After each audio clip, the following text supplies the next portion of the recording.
We are back with another episode of Rising Behind the Storm, the making of Storm Rises. I'm Jeff Murphy. I'm Rory Murphy. We have a wonderful guest on this episode, Lee, who has been involved from not the beginning. Not the beginning, no. Pretty Not early the beginning, on. because at the very beginning it was just the two of us while you still had braces and all that stuff. Yeah. Like when did you start? I do remember that you mentioned to me that, you wanted me to take part in it and that you had this kind of cool character, General Viper, to play. And anytime somebody says you got a cool character to play, I'm like, oh, cool, I'm there. Gotta do All right, it. yeah. The goal of her mission was to get to General Viper. She doesn't know why, and she doesn't know how. She just knows she has to get to General Viper with the thing we gave her. Like once we had this outline of our script that we'd actually be going with, we knew we need a General Viper. That's important. Yeah. So I was actually flattered that you asked me, and I said, sure, I'd love to do it. I mean, because Star Wars, we're all kind of nerds and geeks when it comes to Star Wars, and I think it was the summer of '77 was like that was between my freshman and sophomore year in high school. When you saw Star Wars. When I saw Star Wars. And I remember. Did you see it opening day? It was not opening day, but it was opening week.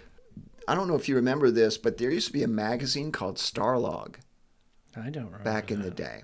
And Starlog was like a sci-fi movie magazine that came out. And I remember the very first copy of Starlog that I saw at the bookstores had a photograph of the X-Wing fighters going into battle. And it blew my mind. I was like going, what is this? Yeah, wow. Because it looked so realistic. I'm like going, this is like every 13-year-old kid's dream come true, right? And I'd love to see that now. Oh, yeah. So I'm like going, I got to see this movie. This movie looks insane, right? So, I was reading all about it for months prior to when the movie came out. Right. The X-Wing fighters going down the trenches and stuff like that. Yeah. Nobody'd seen anything like that before.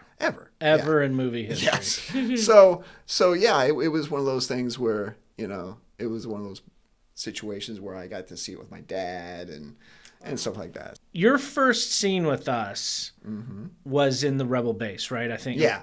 It was in the Rebel base where she finally, she gets just right outside this room, actually. Yeah, it's the set, camo netting, and which was impressive because when I walked in, you couldn't recognize the place. It was like decked out completely. Yeah, it was it's in a in Yeah. It's in a lobby with couches. We built the whole Rebel base. Yeah, and it's in a complete business room with like white tile roof. Yeah.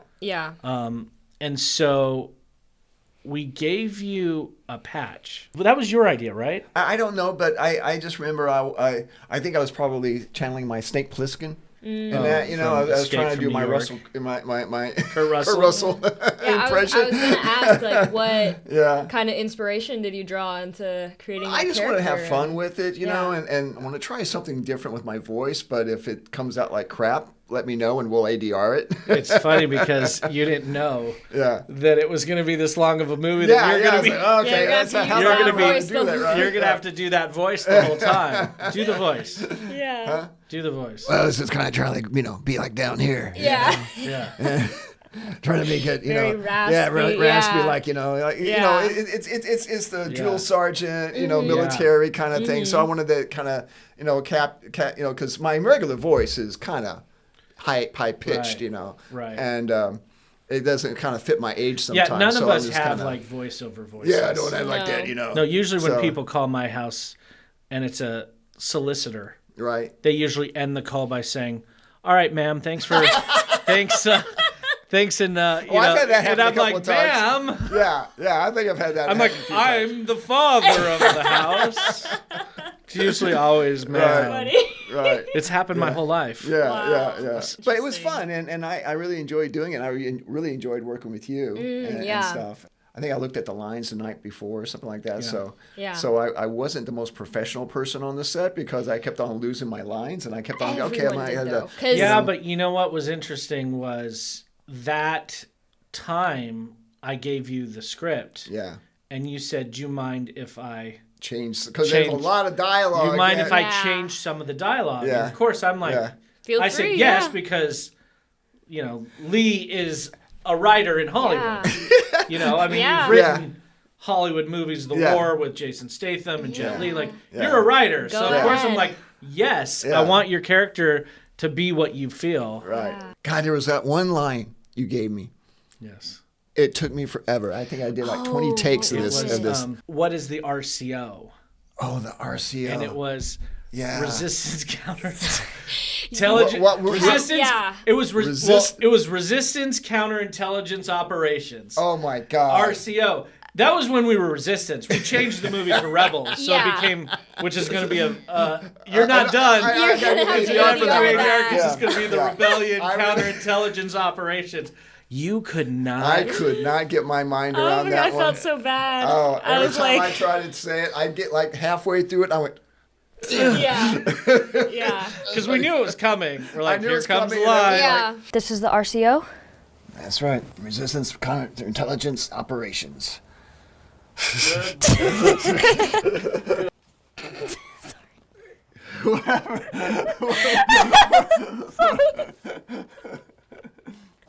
psyched myself out to Then I remember you specifically, out of anybody, coming up to you saying, when I made my feature film in 1998, Unforeseen Courage, all the distributors told me, is there action up front? You need more action up front. And I was like, oh, man. I guess, I didn't do a lot of action up front. I remember talking to you, and I was like, maybe we could go back in time to when my character was back in the war. Yeah. And you were the general. And I did not want to expand my character. Right. Because I didn't even want to act in it from the very beginning. It was just a father-daughter movie, just and of me. course I was only going to be in the very failed miserably. Yeah, no. I was going to be in the very beginning, have a little cameo, and then I would film her on a journey, and that's how we would do it, just the two of us. And then when it got bigger, we're like, well, we got to go back and do an action scene. Yeah. And I kind of couldn't get her because she was, busy with show choir in high school. School. So I was like, well, I can do that without her because she wouldn't be there. Right. And she, at that time, Rory was not into having crews. Right. It was just... I was pretty shy. She was shy and wanted to just do me and her. kind of thing. Yeah. Very intimate. Yeah. The trench. We built that huge set. Oh, yeah. Yeah. Oh, my God. It looks so... And the way you expanded it. Set extensions. The set extensions came out so good. Yeah, it was filmed inside a warehouse. Yeah. Yeah. I think it's one of my favorite parts of the movie, actually. It's just that opening is so impressive. With the way you got the dynamics of the camera going down the trench. She was asking me earlier what am I most excited for people to see. Yeah. And I think it's the trench. The trench is a great scene. We did a lot of stuff, but I think it's the trench. There's nothing like that in the Star Wars movies, so far. And you've got the AT-ATs, you got the Star Destroyers, and also you got the X-Wings and stuff. I mean, there's a lot going on in that scene. A lot going on. Yeah. So then that expanded your character, and then you really now became, a huge part to the story. And that's a fun scene too. I mean, and working with Phil, was hilarious. I mean, Phil is such a scene stealer. I mean, every time you're in the scene with him, you just know that he's got such great timing. But most Star Wars movies do that. You know, they got a little bit of comic relief. Exactly. C-3PO, R2. Yeah, you got to have that, because if it's just all stuffy, serious from beginning to end, it's just a drama. It doesn't have any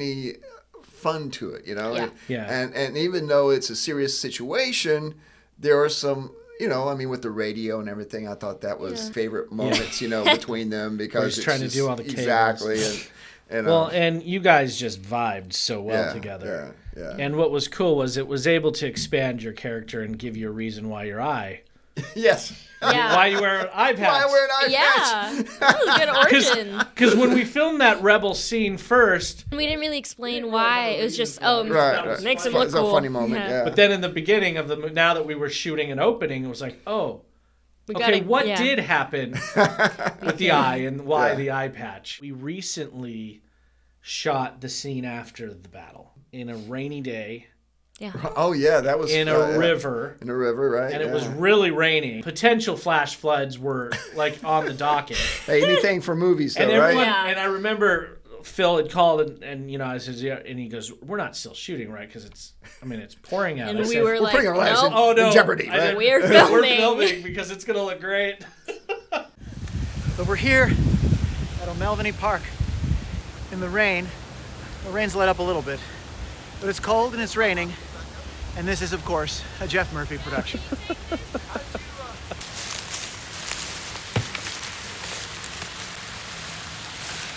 Hey Lee, how you doing down there?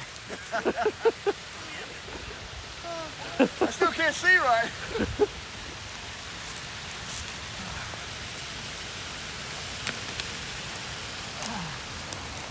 Oh, I had trouble going up a 3-foot embankment. Tom Cruise hangs off a cliff. Yeah. But what was funny is I brought the patch. Oh, wow. Okay, which is this amazing Flimsy little... eye patch. Which, by the way, it's brilliant. Though, you didn't get paid for the film, but that is your thank you. That is your parting gift. That's my parting gift. But you'll still need to leave it here because it still fits, right? we might still need another scene. We never know. Yeah. You never know. But what was funny was, gosh. It's got a white string. Yeah. And it's almost invisible, right? It's black taped. Yeah. And what's funny is it was always like. It wasn't Kinda like cheap it wasn't like this amazing Halloween patch. costume. Yeah. And so we wrote in that scene recently With you and Phil. where Phil hands you that patch. I made you this. And you look at it like and you're stretching it like what What the is this? frick is this? No, you keep it. Yeah. You're like, I'm not gonna wear this. Cut to We see you later in later. the movie we show up and you're wearing Yeah. that You're wearing the patch, stupid right? patch that you didn't like get some cool thing. Yeah. Yeah, Star Wars. When I get like a cyborg guy. Yeah. We don't have the budget for that. Exactly. I mean, let's just be real. What Leah's done for this movie. Not only did you act in it because we asked you to, but you then wrote a lot of this script. Yeah, it was fun. Yeah, we wrote a lot, and this was really developed the story. This was like 3 people writing a movie. Yeah. Because it started with you and I. Mm-hmm. I remember you'd come home and pitch me another, and you still have done it. You're like, okay, so I know we're almost done filming, but what if we added this one thing? I was like, I know you're just going to keep adding stuff. I would write something, and then you would read it and be like, yeah, the arc. Yeah. Something in the arc or... Yeah. There was always something you would punch it up and say. Yeah, it would just be like a little punch up, right? Yeah. You know, I mean, because 80% of it was already done. It was just maybe coming in with like well, that's great. Well, if you just put this cherry on top, you know, kind of thing. Mm-hmm. And that's pretty much what it was. I don't think I ever said no. I think every idea. In fact, there was one time you're like, I seldom hear that. He showed up to set one time, and he basically goes like this. He goes, so last night I rewrote what you wrote, the dialogue, and you're like this. I'm like, no, I'm good. I'm good. Let's go film. But I mean, that's how I feel like every scene went. Where I mean, at least me, I would get the script the night before or the day of. Yeah. With this, I would just get the script like the morning of or the night before, and I'd be like, okay, and I'd highlight my lines, be like, okay, I get the general idea. I guess I'll just try and memorize it, try and, remember. Right. And and we weren't super strict with like, you have to say exactly what it says on the script. We were pretty loose and pretty open to changes. And it was definitely, I don't know, like a lot of, I'm no Tarantino. yeah, we're not perfectionists. You can change lines. Right. My philosophy is different. You guys, as characters, get so into it, you know it most. Sometimes, And I mean, and there's nothing wrong with that. And when I'm writing scenes, I'm just kind of like steering your characters. Yeah, like what information does the audience need to know? Yeah. I don't know what your favorite scene. Actually, let's ask what's your favorite scene you did? There's a one time I got to use my point shooting skills. Oh, right, when you were shooting. Oh yeah, it's just one of those things where you just want to be cool, you know. Yeah. So I just thought, and he's so cool under pressure. It's just like, they're shooting lasers at him, and one's coming straight at him, and he just kind of does his that. head. And then bang. Yeah. He turns, the stormtrooper shoots, and he just turns his head. No, yeah, I remember that. Yeah, that was great. I was like, oh, that's so cool. I'm like, I want to do that. Yeah.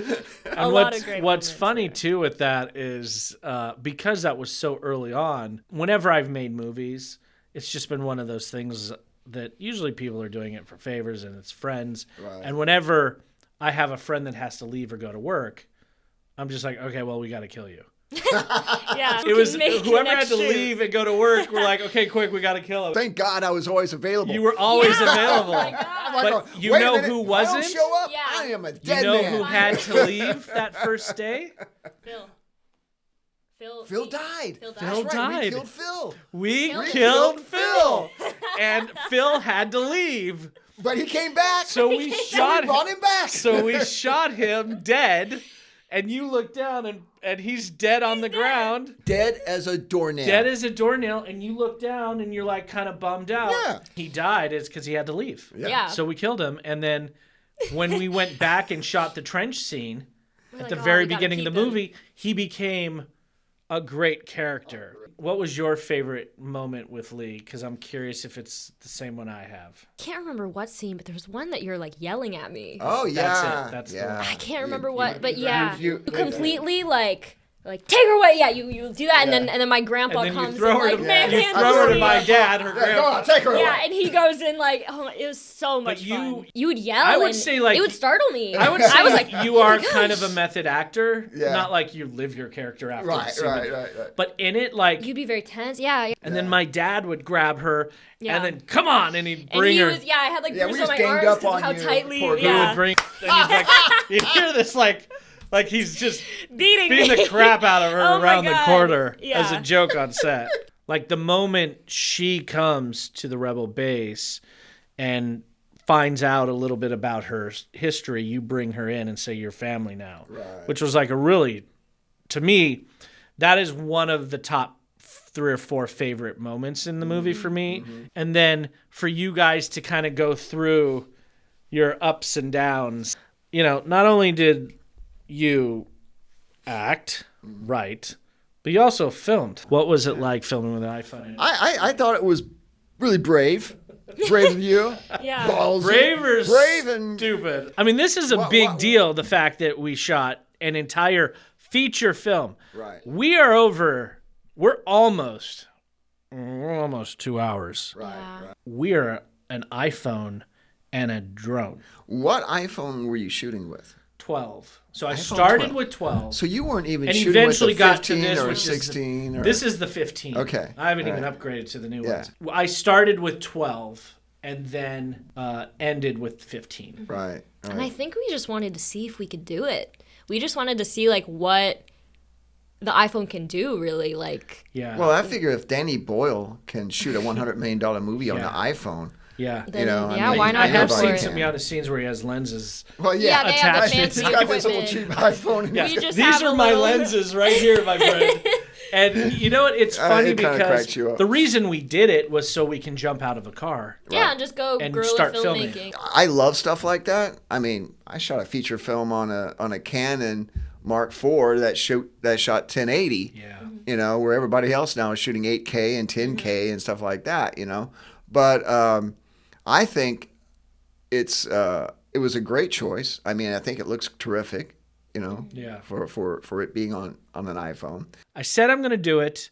It's going to be an iPhone feature film aside from our Mavic Pro drone, which we filmed all our high angles, but the whole movie was shot on a Well, Yeah, because I think it's just to prove a point. Like, oh, this can be made, and you're not dissing good Yeah. cameras. You're not gonna never use those cameras again. I mean, we're Right. using these cameras now.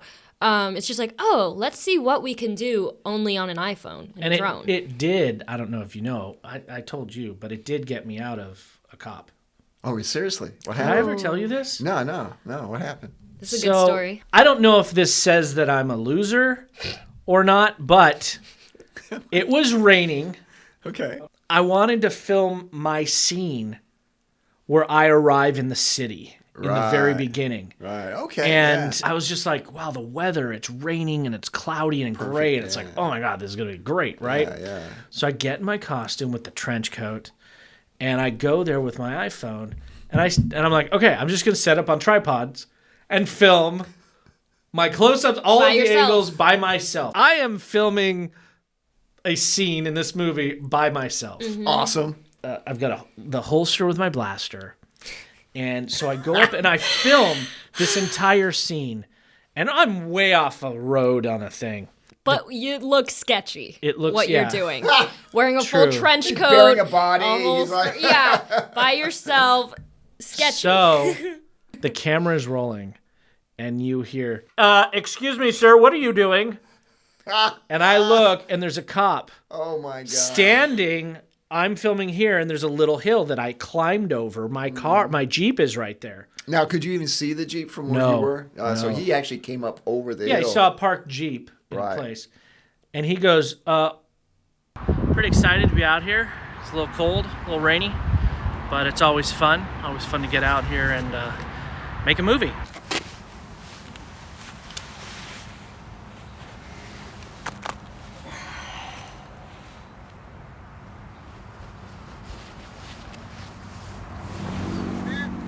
What's that? Come here. And I'm standing there. Oh, shit. And I've got a holster. Yeah, you immediately I've hide got that. a gun. And I'm wearing a trench coat. Yeah, a fake gun. Fake Nerf gun that's painted. They're all Nerf guns. Yeah. Right. They're all Nerf or water guns painted. Yeah. Right. So I come walking over, and he's standing there. Is he seeing the holster? No. Okay. Because I'm wearing a trench coat. Oh, yeah. It's you So covering it, right? I'm Thank God. I'm pushing it there. And I said, hey, how you doing? And he goes, what are you doing here? And I said, oh, I'm taking some picture stills and a little bit of video. My daughter, we're doing a Star Wars fan film for this. We're just, I just thought I'd come out. And he's like, you're on private property. And someone reported that they saw somebody sketchy, homeless, something out on their property. Oh, wow. And I'm thinking, I'm on someone's property. This looked like just some random, Yeah. weird, broken. And what's crazy is, did you see a house or anything nearby where there somebody was would no have saw house. you? That's what I kept thinking. After that, I was like, and I had, Whose property? and so I was like, oh, well, where do you think a good place I could do this? It's just for my daughter. It's just her and I, get her out of the house for COVID. Blaming it on me. And I said that, right? And he goes, I mean, there's other places you film. You can't go where it's private property. Yeah. I'll just grab my stuff and get out of here. I had 2 more shots. I had to do. Yeah. And he's like, okay, yeah, just head out. So I walk over there, and my camera is still on the tripod. Right. And it recorded that whole thing. Right. So I literally grab my phone while I'm like cleaning up, and I film myself grab the thing off the ground, which was an insert. Yeah. And I finished filming.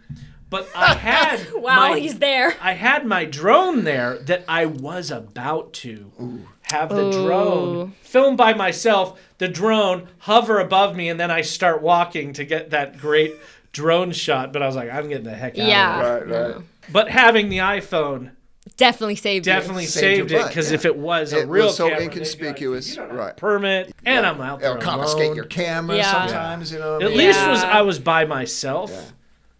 Let's just, for them, Right.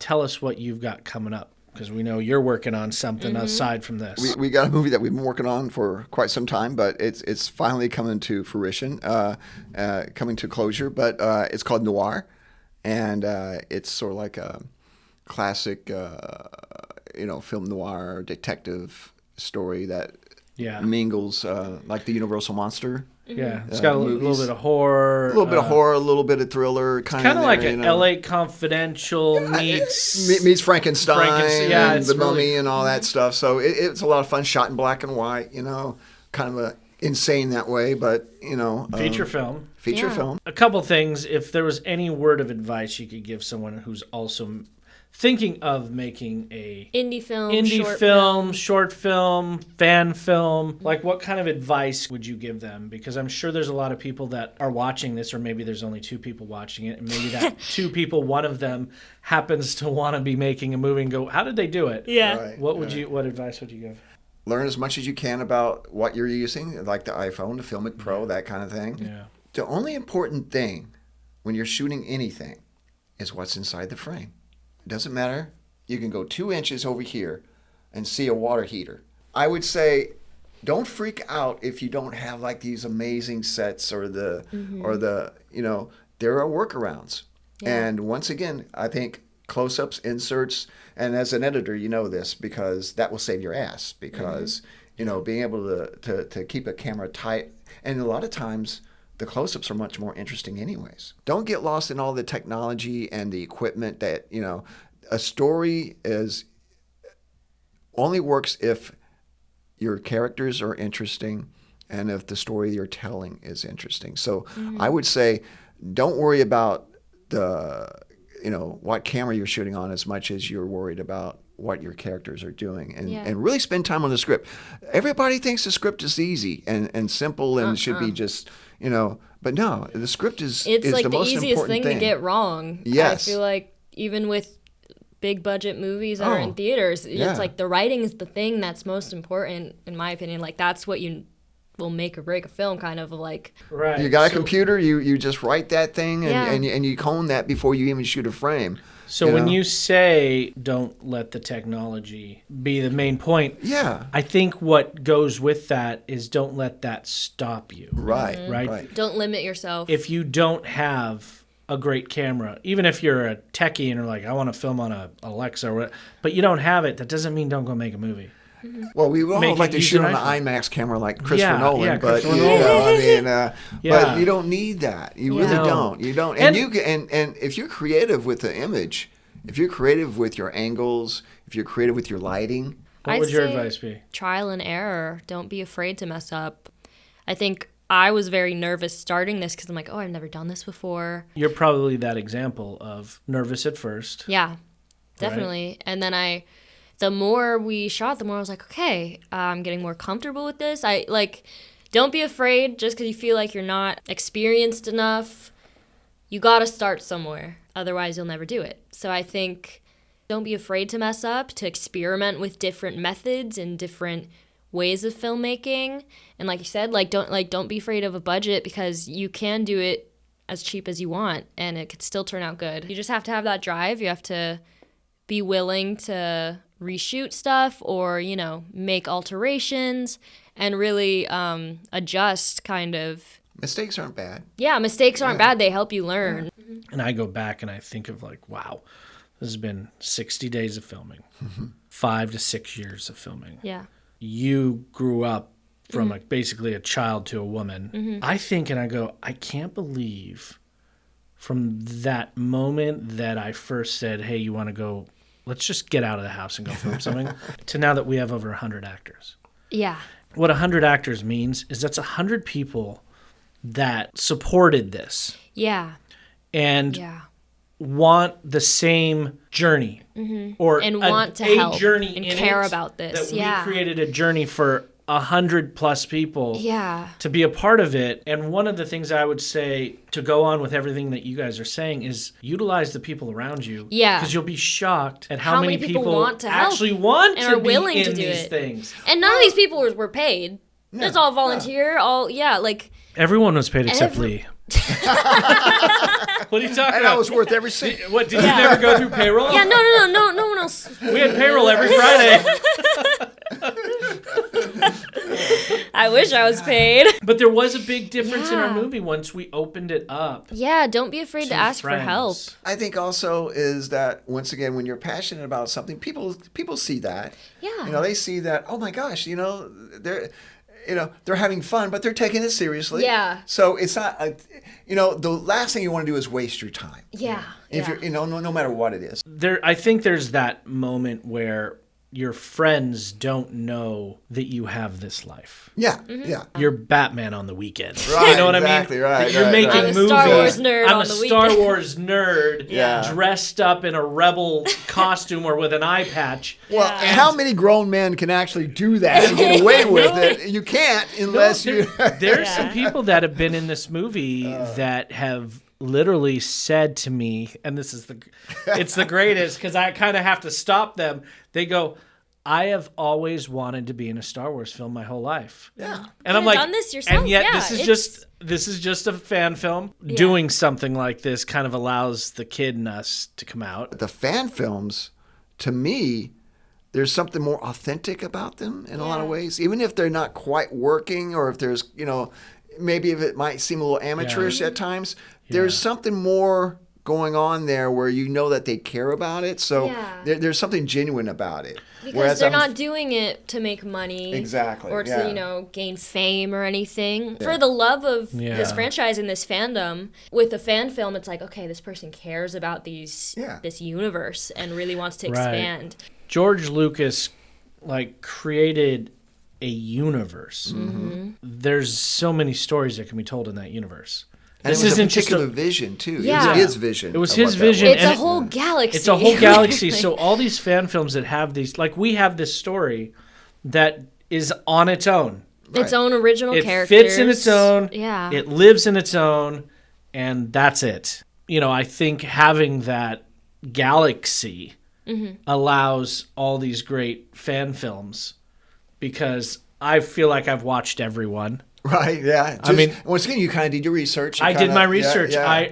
I went through it, and I watched, because every time I'd go to watch a fan film, my red YouTube line was already there. Already watched, yeah. It's okay, I already watched this one. Yeah. I tried to watch all of them because I thought, this is really neat. Mm-hmm. And some of them are really good. Some of them are really great. And even the ones that aren't technically good, there's a story in there that's it has kind of unique. I only had one rule with this movie. And what was that? I don't want to be a film that are a bunch of out-of-shape Jedis sword fighting horribly. Right. I remember that, where it's you're just doing it because you want to play Star Because I want to play with a lightsaber. Right? And we're going to wear robes, and we're not going to look good. Yeah. We're going to be out of shape, and we're going to have 2 moves we know how to do, and we're going to repeat those moves. And we didn't have the luxury of hitting the gym because we all know how to beforehand. make the lightsaber visual effect. Yeah. Right. Because there's a million tutorials on that. So that was my rule. I kept I was like, I'm not going to make it a nerdy I'm not going to do that. I'm going to play with my lightsaber. And, we're out of shape. But we're not going to be Jedis. But, it's such a big universe, right, that was created. Why not do things that outside of... It's a big universe. There's other stories to tell out there. So much potential. Yeah. And I like that you did that. And you kind of... It's in the universe, but yet it's adjacent. When exactly is the time? Because I know you explained it to me at one time. 18 BBY. Okay. Which basically means it's 18 years before the battle at the end of the first Star Wars movie in 1977. Yeah. So it's kind of in between Revenge of the Sith and... Yes, and it's before Rogue One. And it's before Andor. It is where Darth Vader has not really revealed himself. We're in that time. Then it was okay, if we're going to have it at that time... Okay, what are the stormtroopers? Because I don't want to get ripped apart online. I know we're going to get every technical we're going to have a million people troll us on that. Doesn't take place in that time. That gun didn't exist. But I know we spent a lot of time to go, okay, there's this battle. It felt, good luck you saying it. What's the battle? She did that. This was her. Oh my gosh, this was her. It? Yeah. Yours was. Felzafan? That's it. Felzafan or something. She could not do it. It I was saying multiple Felzafor, takes. So oh my god. Multiple takes. Trenches of Felzafan. What? Oh my god. Felzafan. Okay. Felzafan. Right? Felzafan. Okay. There's a Felzafan. Felzavam. I say it wrong. Yeah. Sorry. Fells were first. Or I said it right though? you said it. Okay, good. So I'll pick up from that. Trenches of Fazafan. What's it called? Felzafan. Says he was off in the trenches of Felzafan. But Felzafan was this battle on this mining planet. Yeah. Right. With that the Mimbanese there was a battle that the liberation, Empire went after the minerals and the energy there. Our film takes place at that battle. Oh, that's great. Briefly mentioned. Yeah, and we brought in the Mimbanese, which is very deep lore. Mm-hmm. Most people don't know what that is, and you'd have to kind of go. Oh, we had to do our research. But do you remember you made the character? I had to design the costume. It doesn't look exactly like. It's pretty close but we tried. Mm-hmm. Yeah, and I was like, this. Right. It's cool to make new characters and kind of expand upon lore that hasn't been touched on a lot. If You can describe your experience of Storm Rises in one word. What is it? Epic. Epic. Okay. Epic. I would just say fun. Like, it's just Fun. fun. Yeah, I'd say it's the funnest thing I've ever done. Yeah. And everyone just comes up with an idea and then we go do it. Yeah, we've had a lot of control over, like, just we get to choose kind of what we do and what we don't do and what we leave out, what we put in. Well, I think what you guys are doing too is a little bit outside the box, which is good because it's very original in that respect, that you're trying something different. All right. Well, thanks, Lee, for doing this with us. And pleasure, honestly, I pleasure. mean, thanks for being a part of this. I mean, No, it was so much fun. having you not only act, but having you work with her, at a moment she needed trust on, who she was working with. Oh, Rory And- rocked it, man. She's like a triple threat, man.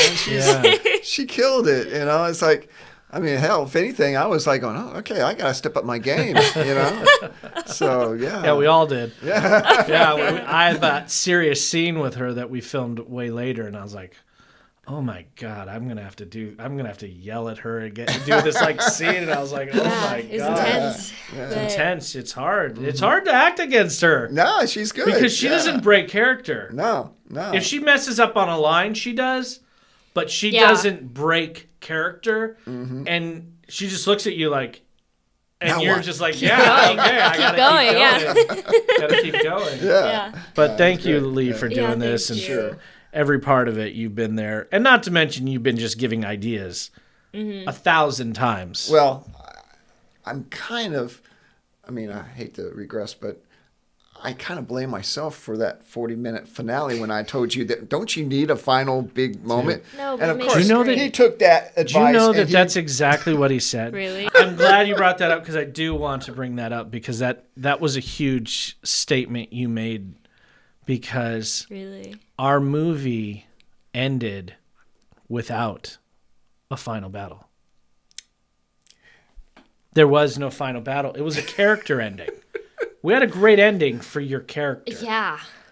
And the reveal and a twist. Then it's But like, there was okay, there that's not was Star no Wars, battle. though. The Yeah, there battle needs was be. to take place in the middle. And this guy says to me, "You don't have an ending battle." And I said, "Well, I have that one that's kind of in the middle." And what did you say? Well, you got to have a battle. Yeah. You got to have an Star ending. Wars. It's Star Wars. You got to have that finale, Gotta have, yeah. And it didn't take longer than that for you to Like, for me to go. Oh And my of course, he went. Yeah. I didn't mean for him to go off and like create a 40-minute No, but great extravaganza. advice. I mean, You saved the whole Because third. then it turned into that. Well, how am I going to do a battle? Yeah, how am are I we going to gonna- get 50 people to go film out in the forest with guns? and how did you do that? Yeah, I used split screens. Yes. And Green literally screens. drew out Multiplied them? drew out a Yeah. shot and had him go stand Yep. 50 times in different Multiply that. positions It was and all multiply Jerry. it. Yeah. And we do have to give it up for Jerry Yeah, because Jerry is great. Yeah. he's the only stormtrooper in the entire film, and we kill a We've lot gotta of them. have- Kill a lot of We stormtroopers. gotta have him on an episode. Yeah. All right, well, thanks, Lee. And so why don't you take us out here? That's a wrap. I don't know what else to say. Thank you. All right. Lee. Hit the Hit the like and like the and follow and Follow and the Yeah. subscribe. notification. Button. I don't know. Notifications, Yeah. yeah. Well, I mean, for sure, because you do want, if you're watching this, and hopefully you're still with us, and you want to be notified of when the episodes are coming out, Yeah. and everything. So it's important Yeah. that We'll have that everything you subscribe. linked. Yeah. All It of helps our the- stuff linked. The new word that everyone never thought they'd be saying in their life is algorithm. But Sounds yeah, like something it's out of important. geometry or Yeah. algebra. I mean, it is. Algorithm. Algorithm. Ugh. Yeah. Yeah. But it's Which I important. Yeah. did not pass. When I was in school. We went to film school, so we didn't have to do math. Exactly. That's why. Honestly, that's why I went into the arts, because I didn't have to take math. Yeah, I was like, I don't want to do math or Yeah. science. Call it a wrap. It's a wrap.